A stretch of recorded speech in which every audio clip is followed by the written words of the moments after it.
الحمد للہ رب العالمین والصلاة والسلام علی خاتم النبیین اما بعد فاعوذ باللہ من الشیطان الرجیم بسم اللہ الرحمن الرحیم الصلاة والسلام علیک یا رسول اللہ وعلی آلک و اصحابک یا حبیب اللہ الصلاة والسلام علیک یا نبی اللہ وعلی آلک و اصحابک یا نور اللہ۔ محترم ناظرین، آپ دیکھ رہے ہیں پروگرام قرآن پاک ترجمہ و تفسیر کے ساتھ۔ الحمدللہ ہم ترتیب وار سورہ یونس سن رہے تھے اور آج سورہ یونس 11ویں پارے میں جو ہے اس کا اختتام ہو رہا ہے انشاءاللہ۔ سورہ یونس کی آیت نمبر 107 تک ہم نے پچھلے پروگرام میں سن لیا تھا، اور آخری آیات سورہ یونس کی آج ہم پڑھیں گے، اور اس کے بعد سورہ ہود کا آغاز بھی ہوگا۔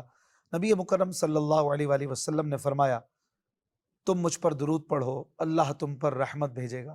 صلو علی الحبیب صلی اللہ علی محمد صلی اللہ علیہ وآلہ وسلم۔ اعوذ باللہ من الشیطان الرجیم، بسم اللہ الرحمن الرحیم۔ قل یا ایہا الناس قد جاءکم الحق من ربکم فمن اہتدى فإنما يهتدي لنفسه ومن ضل فإنما يضل عليها وما انا علیکم بوکیل۔ آسان ترجمہ قرآن کنز العرفان۔ تم فرماؤ اے لوگو، تمہارے پاس تمہارے رب کی طرف سے حق آیا، تو جو ہدایت حاصل کر لے تو وہ اپنے فائدے کے لیے ہی ہدایت حاصل کر رہا ہے، اور جو کوئی گمراہ ہوتا ہے تو اپنے ہی نقصان کو گمراہ ہوتا ہے، اور میں تم پر کوئی نگران نہیں۔ ناظرین اکرام، یہاں پر فرمایا گیا کہ حبیب صلی اللہ علیہ وآلہ وسلم تم فرماؤ کہ اے اہل مکہ، تمہارے پاس اللہ کی طرف سے قرآن اور اس کا رسول محمد صلی اللہ علیہ وآلہ وسلم تشریف لائے، تو ان سے جو ہدایت حاصل کر لے وہ اپنے فائدے کے لیے ہی ہدایت حاصل کر رہا ہے، کیونکہ اس کی ہدایت کا ثواب اسی کو ملے گا۔ اور اگر تم میں سے کوئی کفر کرے تو اس سے اللہ پاک کا کوئی نقصان نہیں، اور کوئی ایمان لائے تو اس سے اللہ پاک کا کوئی فائدہ نہیں، کیونکہ اللہ پاک اس سے پاک ہے کہ کوئی اسے نقصان یا نفع پہنچائے، اور جو کوئی گمراہ ہوتا ہے وہ اپنے ہی نقصان کے لیے گمراہ ہوتا ہے، کیونکہ اس کی گمراہی کا عذاب بھی اسی پر ہوگا۔ خلاصہ یہ ہے کہ اس کی ہدایت اور گمراہی میں کوئی اور شریک نہیں، بلکہ ہر جان اپنے کمائے ہوئے اعمال میں گروی رکھی ہے، اور میں تم پر کوئی نگران نہیں کہ تمہیں ہدایت حاصل کرنے پہ مجبور کروں اور زبردستی تمہیں سیدھے رستے پہ چلا کے ہی چھوڑوں، ایسا نہیں ہے۔ میرا جو کام تھا وہ میں نے کر دیا، رسول کا کام رسول نے کر دیا، اب آگے تمہاری مرضی ہے، مانو تو تمہارا فائدہ، نہ مانو تو تمہارا نقصان۔ یہ بالکل ایک کیٹیگوریکلی واضح طور پر رسول پاک صلی اللہ علیہ وسلم کی تبلیغ کا بھی بیان ہو گیا، آپ کے منصب کا بھی بیان، اور آپ کی شان کا بھی بیان، کہ آپ جو دل میں بعض نادان اور ایسے افراد کی جو حضور علیہ الصلوۃ والسلام کی بات نہیں مانتے تھے، ایمان نہیں لاتے تھے، ان کی وجہ سے رنج فرماتے تھے، تکلیف محسوس فرماتے تھے، حضور علیہ الصلوۃ والسلام کو بھی تسلی دی گئی، دلاسا دیا گیا کہ محبوب آپ غم نہ کریں، آپ کا جو کام تھا وہ آپ نے کر دیا، اب زبردستی انہیں منوانا تو آپ کا کام نہیں ہے، ان کی مرضی ہے، نہیں مانتے تو آپ کو نہ ماننے کا عذاب خود ہی بھگتیں گے۔ پھر اگلی آیت میں اللہ پاک ارشاد فرماتا ہے، وَاتَّبِعْ مَا يُوحَىٰ إِلَيْكَ وَاصْبِرْ حَتَّىٰ يَحْكُمَ اللَّهُ وَهُوَ خَيْرُ الْحَاكِمِينَ۔ آسان ترجمہ قرآن کنز العرفان۔ اور اس وحی کی پیروی کرو جو آپ کی طرف بھیجی جاتی ہے، اور صبر کرتے رہو حتیٰ کہ اللہ فیصلہ فرما دے، اور وہ سب سے بہتر فیصلہ فرمانے والا ہے۔ یعنی اے حبیب صلی اللہ علیہ وآلہ وسلم، اللہ پاک آپ کی طرف جو وحی فرماتا ہے آپ اسی کی پیروی کریں، اور آپ کی قوم کے کفار کی طرف سے آپ کو جو اذیت پہنچتی ہے اس پر صبر کرتے رہیں، حتیٰ کہ اللہ پاک آپ کے دین کو غلبہ عطا فرما کر ان کے خلاف آپ کی مدد کا فیصلہ فرمائے۔ اللہ پاک سب سے بہتر فیصلہ فرمانے والا ہے۔ یہاں پر سورہ یونس کا اختتام ہوا۔ اللہ پاک اس سورہ مبارکہ پر ہمیں عمل کی توفیق عطا فرمائے۔ اب سورہ ہود شروع ہوتی ہے۔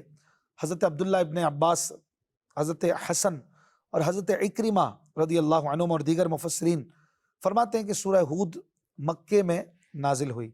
حضرت عبداللہ ابن عباس رضی اللہ عنہما سے ایک روایت یہ بھی ہے کہ آیت وَأَقِمِ الصَّلَاةَ طَرَفَيِ النَّهَارِ جو اس صورت میں ہے، اس آیت کے سوا باقی ساری صورت مکیہ ہے۔ حضرت مقاتل نے کہا کہ آیت فَلَعَلَّكَ تَارِكٌ اور اولئک یؤمنون بی اور ان الحسنات یذہبن السیئات، ان کے علاوہ باقی پوری صورت یہ مکی ہے۔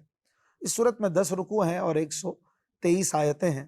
اس صورت کی آیت نمبر 50 to 60 میں اللہ پاک نے اپنے نبی حضرت ہود علیہ السلام اور ان کی قوم عاد کا واقعہ بیان کیا ہے۔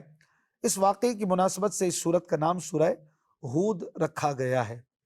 حضرت عبداللہ ابن عباس رضی اللہ عنہما فرماتے ہیں کہ حضرت ابوبکر صدیق رضی اللہ عنہ نے عرض کی کہ یا رسول اللہ صلی اللہ علیہ وآلہ وسلم، حضور علیہ السلام پر بڑھاپے کے آثار نمودار ہو گئے، تو ارشاد فرمایا کہ مجھے سورہ ہود، سورہ واقعہ، سورہ مرسلات، سورہ نبا اور سورہ اذا الشمس کورت نے بوڑھا کر دیا۔ غالباً یہ اس وجہ سے فرمایا کہ ان صورتوں میں قیامت، مرنے کے بعد اٹھائے جانے، حساب اور جنت و دوزخ کا ذکر ہے۔ اللہ اکبر! یہ وہ فرمان ہے کہ جنہیں حساب کا کوئی خوف نہیں، جو بخشائے ہیں، جن کے صدقے بخششیں ہوں گی، جو بخشیں گے، اللہ پاک سے سفارشیں کر کے شفاعت فرمائیں گے، وہ کہہ رہے ہیں کہ مجھے سورہ ہود، واقعہ، مرسلات، نبا اور تکویر نے بوڑھا کر دیا۔ ان کے مضامین میں ایسی باتیں ہیں کہ خوف خدا والا یہ کانپ اٹھے، ڈر جائے۔ لیکن ہم گناہ گار، ہم سیاہ کار، اگر کبھی یہ صورت ان کے مضامین پڑھیں بھی تو ہمیں کوئی جنبش نہ ہو، کوئی ڈر نہ ہو، کوئی خوف نہ آئے۔ اللہ تعالی ہمیں اپنا خوف عطا فرمائے۔ حضرت عبداللہ ابن عمر رضی اللہ عنہما سے روایت ہے، حضور علیہ السلام نے فرمایا جسے یہ بات پسند ہو کہ وہ قیامت کے دن کو اس طرح دیکھے گویا کہ وہ نگاہوں کے سامنے ہے، تو اسے چاہیے کہ وہ سورہ اذا الشمس کورت، سورہ اذا السماء انفطرت اور سورہ اذا السماء انشقت یہ پڑھ لے۔ حضرت عبداللہ ابن عمر رضی اللہ عنہما فرماتے ہیں کہ میرا گمان ہے کہ رسول پاک صلی اللہ علیہ وآلہ وسلم نے سورہ ہود پڑھنے کا بھی فرمایا۔ حضرت کعب رضی اللہ عنہ سے روایت ہے کہ نبی کریم صلی اللہ علیہ وآلہ وسلم نے ارشاد فرمایا جمعے کے دن سورہ ہود پڑھا کرو۔ ناظرین کرام، اس سورت میں کئی مضامین ہیں اور اس کا مرکزی مضمون یہ ہے کہ اس میں بھی سورہ یونس کی طرح توحید، رسالت، مرنے کے بعد دوبارہ زندہ کیے جانے اور قیامت کے دن اعمال کی جزا ملنے کو دلائل کے ساتھ بیان کیا گیا ہے۔ اس کے علاوہ اس صورت میں بیان کیے گئے مضامین میں سے قرآن پاک کے اللہ پاک کی طرف سے ہونے کو دلائل کے ساتھ ثابت کیا گیا، آسمان و زمین اور ان میں موجود منافع پیدا کرنے کی حکمت بیان کی گئی کہ اس سے مقصود نیک اور گناہ گار انسان میں امتیاز کرنا ہے۔ پھر یہ کہ مصیبت اور آسانی میں مومن اور کافر کی فطرت کا موازنہ کیا گیا ہے کہ مومن مصیبت آنے پر صبر کرتا ہے اور آسانی ملنے پر شکر کرتا ہے، جبکہ کافر نعمت ملنے پر تکبر و غرور کرتا ہے، جبکہ مصیبت کی حالت میں بڑا مایوس اور ناشکرا ہو جاتا ہے۔ اسی طرح یہ بھی بیان ہوا کہ ہر انسان کی فطرت مختلف ہے، حتیٰ کہ دین قبول کرنے میں بھی ہر ایک کی فطرت الگ ہے۔ کفار کی طرف سے پہنچنے والی اذیتوں پر اللہ پاک نے اپنے حبیب علیہ السلام کی تسلی کے لیے سابقہ انبیاء اکرام علیہ السلام کے واقعات بھی اس صورت میں بیان فرمائے، اور ان واقعات میں تمام مسلمانوں کے لیے بھی عبرت اور نصیحت ہے۔ چنانچہ اس صورت میں حضرت نوح علیہ السلام اور ان کی قوم کا واقعہ، حضرت ہود ان کی قوم عاد کا واقعہ، حضرت صالح اور ان کی قوم سمود کا واقعہ، حضرت ابراہیم علیہ السلام اور ان کی مہمان فرشتوں کا واقعہ، حضرت لوط علیہ السلام کا واقعہ، حضرت شعیب علیہ السلام کا واقعہ اور حضرت موسیٰ کا فرعون کے ساتھ واقعہ بیان کیا گیا ہے۔ اسی طرح انبیاء اکرام علیہ السلام اور ان کی قوموں کے واقعات بیان کرنے سے حاصل ہونے والی عبرت و نصیحت بھی بیان فرمائی گئی۔ دین میں استقامت کا حکم دیا گیا اور یہ بتایا گیا کہ سرکشی بربادی کا راستہ ہے اور کفر و شرک کی طرف میلان جہنم کے عذاب کا سبب ہے۔ اس صورت میں نماز کے قائم کرنے اور نیک اعمال پر صبر کرنے کا بھی حکم دیا گیا۔ دین کی دعوت سے منہ پھیرنے کا عذاب بھی بیان ہوا اور متقی لوگوں کے اچھے انجام کو بھی بیان فرمایا گیا، جس سے واضح ہوتا ہے کہ ترغیب اور ترہیب یعنی نیکی کی طرف بلانا، اس کی رغبت دلانا اور نیکی سے دور جانے پر ڈرانا انفرادی اور اجتماعی اصلاح میں بہت فائدے مند ہے۔ سورہ یونس جو اس سے پچھلی سورت ہے، اس کے ساتھ سورہ ہود کی مناسبت یہ ہے کہ یہ معنی، موضوع، ابتدا اور اختتام میں سورہ یونس کے موافق ہے۔ اور سورہ یونس میں جن اعتقادی امور اور انبیاء اکرام علیہم الصلوۃ والسلام کے واقعات کو اجمالی طور پر بیان کیا گیا ہے، سورہ ہود میں انہیں تفصیل کے ساتھ بیان کیا گیا ہے۔ آئیے اب سورہ مبارکہ کو شروع کرتے ہیں۔ بسم اللہ الرحمن الرحیم، اللہ کے نام سے شروع جو نہایت مہربان رحمت والا ہے۔ الف لام را، کتاب احکمت آیاتہ ثم فصلت من لدن حکیم خبیر۔ آسان ترجمہ قرآن کنز العرفان، یہ ایک کتاب ہے جس کی آیتیں حکمت بھری ہیں، پھر انہیں حکمت والے خبردار کی طرف سے تفصیل سے بیان کیا گیا ہے۔ الف لام را یہ حروف مقطعات میں سے ہیں اور ان کی مراد اللہ پاک بہتر جانتا ہے۔ آگے فرمایا کتاب احکمت آیاتہ، یہ ایک کتاب ہے جس کی آیتیں حکمت بھری ہیں، جیسا کہ تلک آیات الکتاب الحکیم، یہ حکمت والی کتاب کی آیتیں ہیں۔ بعض مفسرین نے فرمایا کہ احکمت کے معنی یہ ہے کہ ان کی عبارت مستحکم اور پائیدار ہے۔ اس صورت میں مطلب یہ ہوگا کہ اس میں کوئی نقص اور خلل راہ نہیں پا سکتا جیسے کوئی مضبوط اور پختہ عمارت ہو۔ حضرت عبداللہ ابن عباس رضی اللہ عنہما نے فرمایا کہ اس کا مطلب یہ ہے کوئی کتاب ان آیات کی ناسخ نہیں، جیسا کہ یہ آیتیں دوسری کتابوں اور شریعتوں کی ناسخ یعنی منسوخ کرنے والی ہیں۔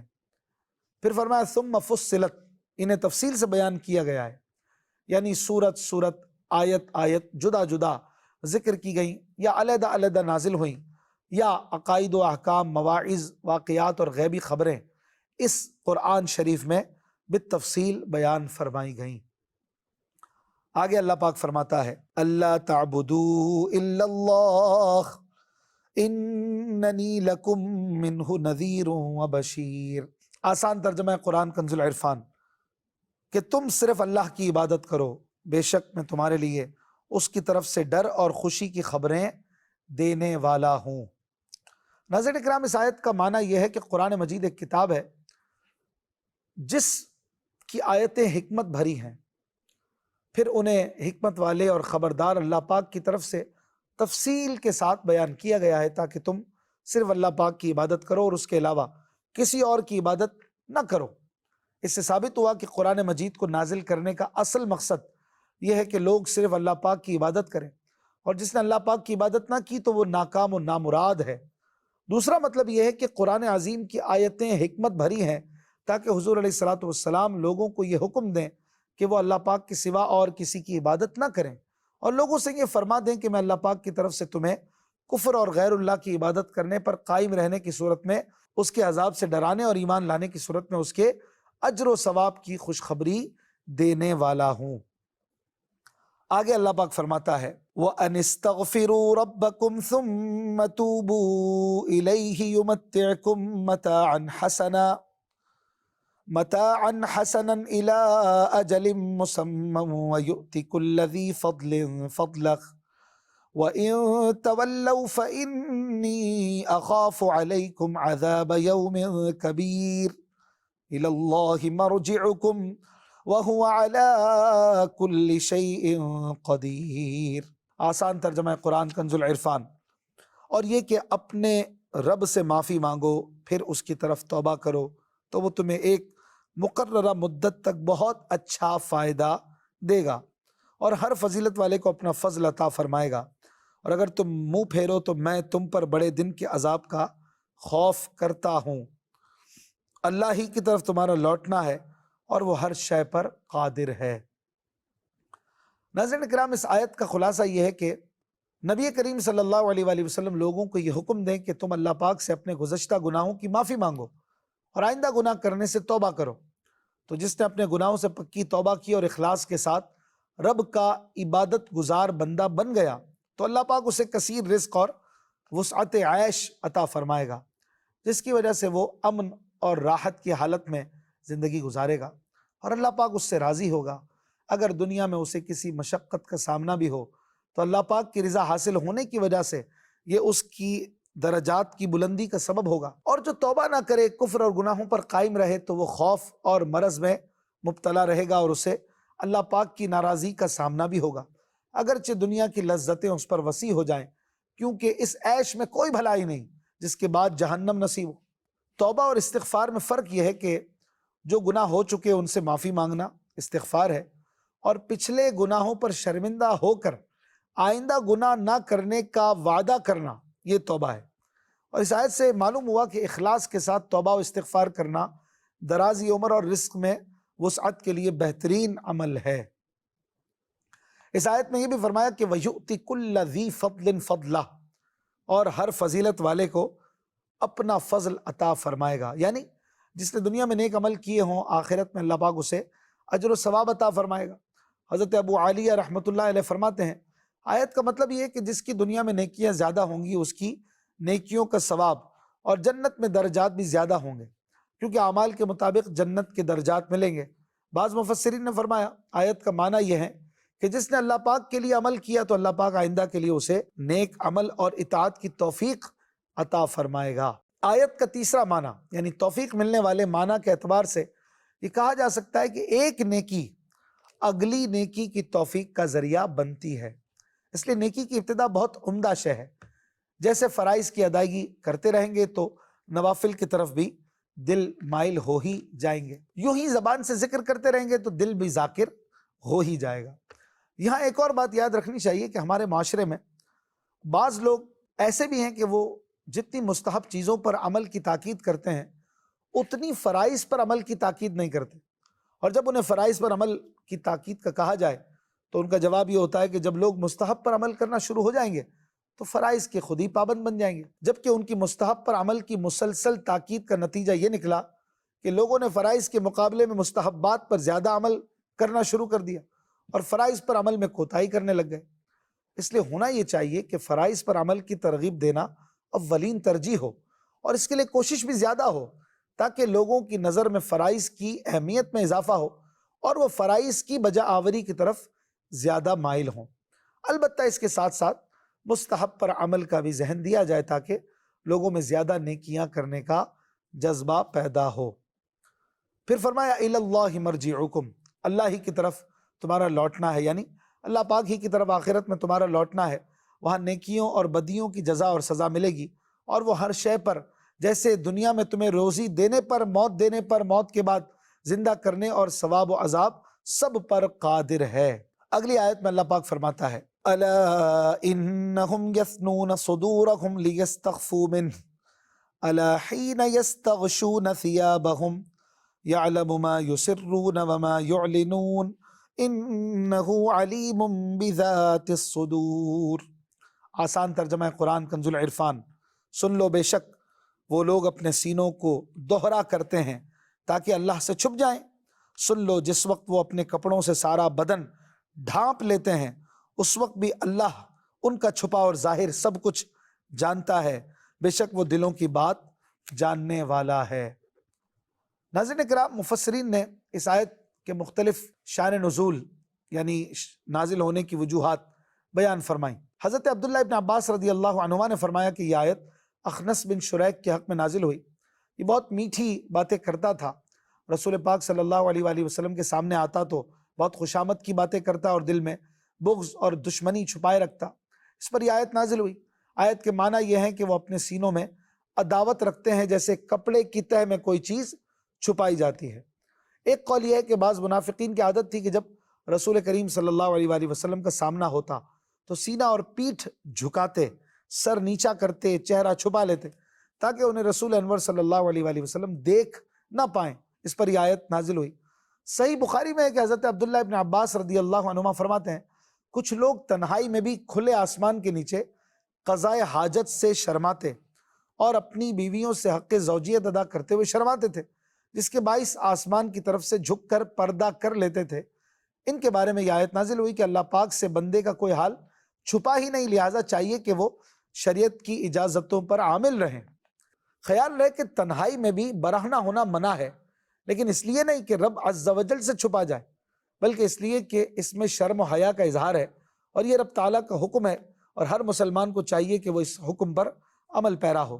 یہاں حضرت عثمان غنی رضی اللہ عنہ کی شرم و حیا بھی سنیے کہ آپ رضی اللہ عنہ کی شرم و حیا کا یہ عالم تھا کہ مکان میں تنہا ہونے اور دروازہ بند ہونے کے باوجود شرم و حیا کی وجہ سے پانی بہانے کے لیے بدن سے کپڑا نہ ہٹاتے، اور ان کی شرم و حیا کی شدت کی وجہ سے فرشتے بھی ان سے اس طرح حیا کرتے تھے جس طرح وہ اللہ اور اس کے رسول سے حیا کرتے تھے۔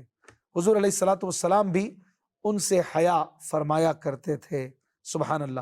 اللہ پاک سے دعا ہے کہ ہمیں قرآن پاک سمجھنے اور اس پر عمل کرنے کی توفیق عطا فرمائے۔